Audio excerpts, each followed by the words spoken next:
All right, guys. Fula coming to you with another Guerilla boxing video.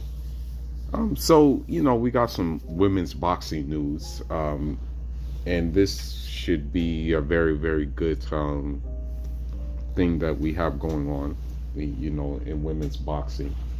It's been announced that, I think her name is Alicia Baumgardner, is going to be fighting Mikaela Mayer on the Shields Marshall card.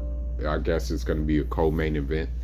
This is good news because it'll shut me up to so I can gauge who is the top dog in that division, and also to see if the hunger is still there with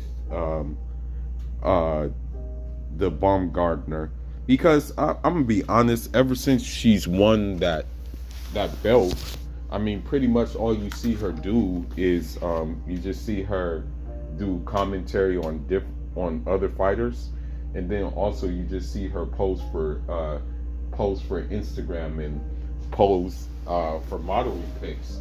And I hate to say it, but as you know, I'm gonna just revert back to my previous content that I made for this channel, which I have since moved to another channel. Women's validation is like giving a woman validation is like a form of giving a woman currency. So unfortunately, you had all these thirsty male boxing fans who were giving her validation, who were leaving comments under her, who were leaving comments under her pictures and stuff like that when she did modeling pictures. Oh, you look beautiful, queen. Oh, you're so beautiful. Oh, you're so gorgeous. This, that, and the other. So you did have that contingent of people who were, I want to say, who were validating her, right? On the men's side. And, when you validate a woman and stuff like that, it gets to their head and it makes them it keeps them gassed up. And sometimes when they're gassed up, they lose track of what's important, right? So, what needs to be said is that I think that, on the other hand, Mikaela Mayer, she's been staying busy. She's been she's actually less ring rusted than Baumgardner is, because she's actually been fighting. And the thing is about her is she's been fighting different styles. She's been, for example, she fought a style where she had to go toe-to-toe, where she had to trade, right? Where she couldn't just box on the outside, right? So that added not only experience to her game, but it showed the other dimension to her game. Now, I'm not going to make any early predictions for this fight, but I would favor Mikaela Mayer due to the simple fact that she's worked with Terrence Crawford, that whole crew, and also within that contingent of that crew, right? You have the likes of Keyshawn Davis, and you also have the likes of Shakur Stevenson. So if anything,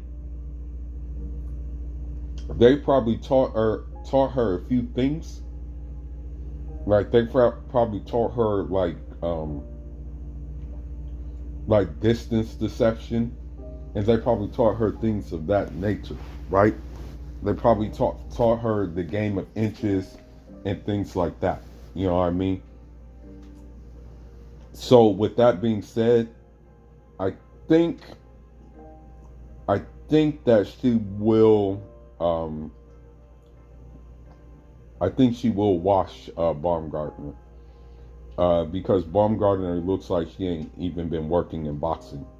Looks like she's been working on her commentary and her modeling skills. Now, on another note, I think one of her trainers is Tony Harrison. So he is a very excellent boxer. So that could maybe add something to her. Maybe it could help her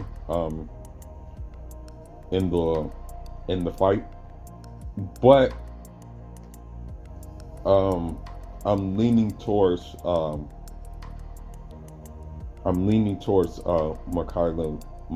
Mayer in that fight. I was taught by my dad a long time ago, and may Allah have mercy on him. But I was taught by my dad that you should never validate a woman, and you should never like gas up or pedestalize a woman. You should never do that, and that she should be gassing you up and pedestalizing you, because you basically bring the life that she couldn't give herself, right? And so that's how I look at it, right? But it'll be interesting to see, what happens in the fight. This is going to be a good card. The thing I don't understand is this, and I'm going to end on this note. You can do these mega boxing women cards, right? They do these mega boxing women cards. Why can't you put something together for the men? Like, why couldn't we get a Errol Spence versus Terrence Crawford with the Jaron Ennis Keith Thurman as the undercard? Do you know how big that would be? Or have it as the co-main event? Do you know how big and how people would be willing to pay for that pay-per-view? If that was if that was the case, it would obviously be a pay-per-view. But do you know how people would pay for that? Do you know how people would not stream it? But no, you guys don't do that. But anyhow, that's all I got for now. Y'all leave your thoughts, leave your comments. Fuller signing out. Njawrama.